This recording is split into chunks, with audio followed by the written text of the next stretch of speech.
అందరికీ నమస్కారం అండి. మన భగవాన్ శ్రీకృష్ణ ఛానల్కి స్వాగతం. ఈరోజు మనం చూడబోయే వీడియో ఏంటి అంటే, నిన్ను తక్కువ చేసి చూసిన వారికి ఒక్క మాటతో ఇలా బుద్ధి చెప్పు, వాళ్ళే అర్థం చేసుకుంటారు నీ గురించి. చులకనగా చూసేవారు ఎప్పటికీ ఉండే వ్యక్తులే. వారు మీ విలువను కాదు, తమ ఆలోచన పరిధులని ప్రతిబింబిస్తూ ఉంటారు. అలాంటి వారు ఎదురు ఉన్న వ్యక్తిని అంచనా వేసే ముందు తమ సొంత అజ్ఞానాన్ని అంచనా వేయాల్సిన అవసరం కూడా ఉంది. కానీ మన బాధ ఏంటి అంటే, మనం మన శ్రద్ధ, మన శ్రమ, అలాగే మన పటుత్వం నిరూపించక ముందే మనల్ని తక్కువ అంచనా వేసేస్తారు. మన మాటలను హాస్యంగా తీసుకుంటారు. మన కలల్ని తేలికగా కొట్టిపారేస్తారు. కానీ జీవితంలో మీరు వారిని ఎంత ఎదిరించే మార్గం వారితో గొడవ పెట్టుకోవడం చేయకూడదు. వారిని జయించడం మీ పని, మీ ఫలితం, మీ ప్రయాణమే వారి బుద్ధికి ఒక హద్దవుతుంది. మీరు ఎదిగిన ప్రతి మెట్టు వారికి ఒక ప్రశ్న. ఇంకా నన్ను తక్కువగానే చూస్తున్నావా అనేవిగా ఉండాలి. ఎవరైనా సరే మిమ్మల్ని తక్కువగా అంచనా వేస్తే ఈ 4 విషయాలు మనసులో పెట్టుకోండి. మొట్టమొదటిది, వారు మీ భవిష్యత్తును చూడలేరు, కానీ మీరు చూడగలుగుతారు. మీరు మీ కలలు నిండిన వ్యక్తి వారైతే గడిచిపోయిన రోజుల్లోనే జీవించే వ్యక్తులు వారి విమర్శలు మీకు బలంగా మారాలి, అంతేకాని బలహీనంగా ఉండకూడదు. ఇక రెండవది, మీ శ్రమకు సమాధానం కాలమే తప్పక చెప్తుంది. నిశ్శబ్దంగా పనిచేయండి. సమయం వచ్చినప్పుడు ఫలితాలే మాట్లాడతాయి. వాళ్ళు వెక్కిరించినప్పుడు మీరు మౌనంగా ఉండండి, కానీ ఎదగడం మాత్రం ఆపవద్దు.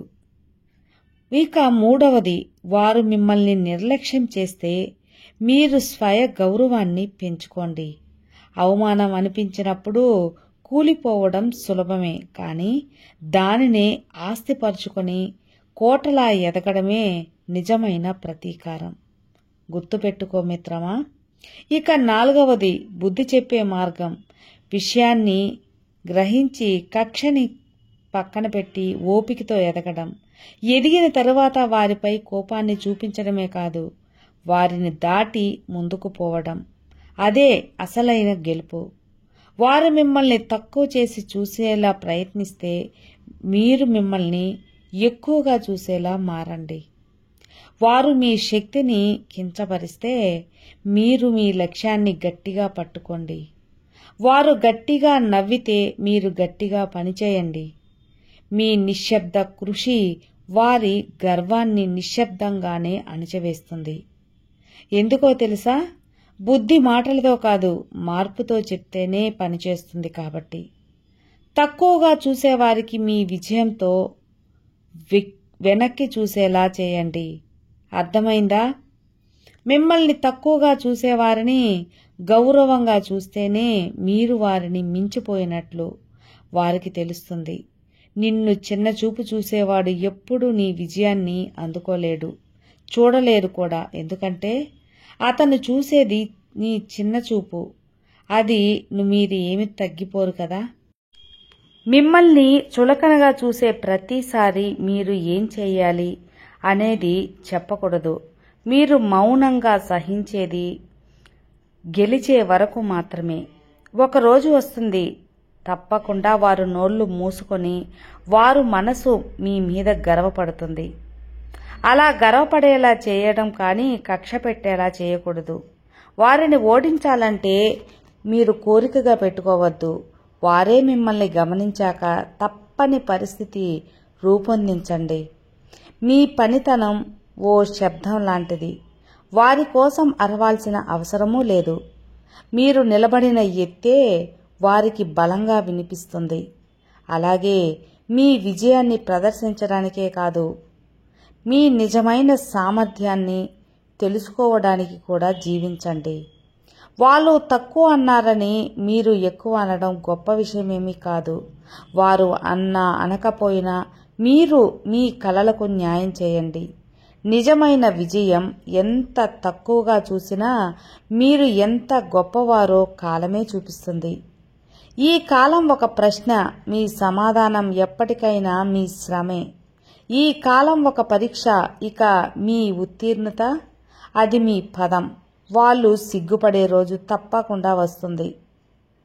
కానీ మీరు కేవలం సిగ్గు కలిగించడానికే కాకుండా ఆవేశాన్ని ఆత్మవిశ్వాసంగా, క్షోభను కృషిగా మార్చే మార్గం చూపాలి. ఒకరోజు మీరు ఎంత పెద్దవారైనా, ఎన్ని శిఖరాలను అధిరోధించినా ఒకరు మీ కళ్ళలోకి చూసి అడుగుతారు, నిన్ను ఎవరూ నమ్మలేదు కదా అప్పుడు అని. మీ సమాధానం ఒక్కటే ఉండాలి, నిజమే, వాళ్ళు నమ్మలేదు, కానీ నన్ను నేను నమ్ముకున్నాను. ఇక ఇదే నిజమైన విజయగాథ అంటే. అదే నిన్ను తక్కువ చేసిన వాళ్లకు బుద్ధి చెప్పే సమాధానం కూడా. అదే నీ విజయానికి ఒక గర్వ కారణం కూడా. ఒకరు నిన్ను తక్కువ అంచనా వేస్తే నువ్వు తలదించుకునే పని ఏమీ లేదు. ఎదురు చెప్పాలన్న అవసరమూ లేదు. వారికి నువ్వు ఎంత ముఖ్యమైన వాడివో నువ్వు మౌనంగా సాధించే విజయమే చెబుతుంది. ప్రతి అవమానం కూడా ఒక ఉపాధ్యాయుడు లాంటిదే మిత్రమా. అది నీలో గల ఆత్మవిశ్వాసాన్ని పరీక్షిస్తూ ఉంటుంది. నీ లక్ష్యం పట్ల నువ్వు ఎంత నిబద్ధతగా ఉన్నావో దాన్ని తెలుసుకుంటుంది. నిన్ను తక్కువగా చూసిన వాళ్లను మించిన రోజు తప్పకుండా వస్తుంది. కానీ అది నీ కోపంతో కాదు, కేవలం నీ కృషితో మాత్రమే. వారిని తిట్టడం ఎంతో సులభం, కానీ వారిని మౌనంగా దాటిపోవడమే ఎంతో గొప్ప విషయం. నిన్ను తక్కువగా చూసిన వాళ్ళు నీ విజయాన్ని చూస్తూ అసూయతో తలవంచేలా చేయాలి. కోపం మాట్లాడిస్తుంది, కానీ విజయమే శాశ్వతమైన జవాబవుతుంది. మీరు ఓర్పుగా ఎదిగితే చులకనగా చూసిన వాళ్ళంతా మీ నడకకే తలవంచాల్సి వస్తుంది. వారు మిమ్మల్ని గుర్తించకపోయినా కాలం మాత్రం తప్పకుండా గుర్తిస్తుంది. ఎందుకంటే కాలం మన శ్రమను ఏనాడు వ్యక్తం చేయదు. చిన్న చూపు అనేది ఎప్పటికీ కూడా చేయదు. పెద్ద మనసుకు తగదు వారు నిన్ను ఓడించాలని, కానీ నువ్వు నిన్ను గెలిపించుకోవటానికి పోరాడాలి. వారిని ఎదుగుదలకు అడ్డుగా మారాలి అనుకుంటే నువ్వు నీ విశ్వాసాన్ని అడ్డంకిగా అనిపించుకోకు. నీ ఆత్మవిశ్వాసమే నీ గమ్యానికి నిర్మించే గోళం. వారికి సమాధానం ఎప్పుడు కూడా మాటలో కాదు, నీ మార్పుతో చూపించు. వారు అనుకోలేలా నువ్వు ఆగిపోవద్దు. వారు ఊహించనంత గొప్పగా ఎదిగి చూపించు. ఎంత తక్కువగా చూసినా నువ్వు నీ కళ్ళలో నీ విలువను మాత్రం తక్కువగా చూసుకోకు. నీ అసలు శక్తి నీ నిశ్శబ్దంలో ఉంది. నీ స్పందన నీ పనిలో ఉండాలి. అలాగే నీ గుండె నిండా పోరాటంలో ఉండాలి. వారు ఎన్ని నిందలు వేసినా, వారు ఎంత అవమానపరిచినా, వారు ఎన్ని మోసాలు చేసినా నువ్వు నీ నిజాయితీని కలిపి ముందుకు నడవాలి. ఎందుకంటే ఒకరోజు వారే నీ చరిత్ర చదివే అవకాశం కోసం ఎదురు చూస్తారు కాబట్టి. వారే నిన్ను చూసి స్ఫూర్తి పొందేలా మారుతారు. వారే నిన్ను చూసి తక్కువ చూసిన గతాన్ని మర్చిపోయి నీ గొప్పతనాన్ని ఒప్పుకుంటారు.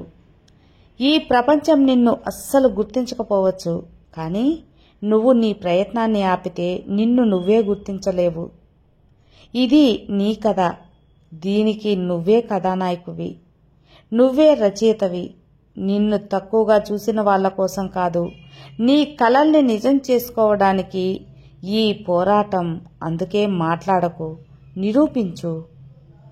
వెనక్కి తగ్గవద్దు, ముందుకు సాగు. కనిపించకుండా పనిచేయి. ఒకరోజు ప్రపంచం నిన్ను గమనించేలా చేసుకో. అర్థమైందా మిత్రమా? ఇక అందరూ ధైర్యంగా మీ పనుల్లో నిమగ్నమయ్యి కృషి పట్టుదలతో శ్రమిస్తే తప్పకుండా మీకు విలువ ఇవ్వని వారు కూడా విలువిస్తారు. తిరిగి చూడని ఈ సమాజం కూడా నిన్ను మెచ్చుకుంటుంది. దానికి ముఖ్యంగా నిన్ను నువ్వు గర్వంగా చూసుకోవాలి. నీలోని ఆత్మవిశ్వాసం నువ్వు నమ్ముకోవాలి.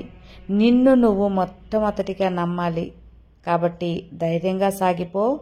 విజయం తప్పక నిన్ను వరిస్తుంది. సర్వే జనా సుఖినో భవంతు. జై శ్రీకృష్ణ.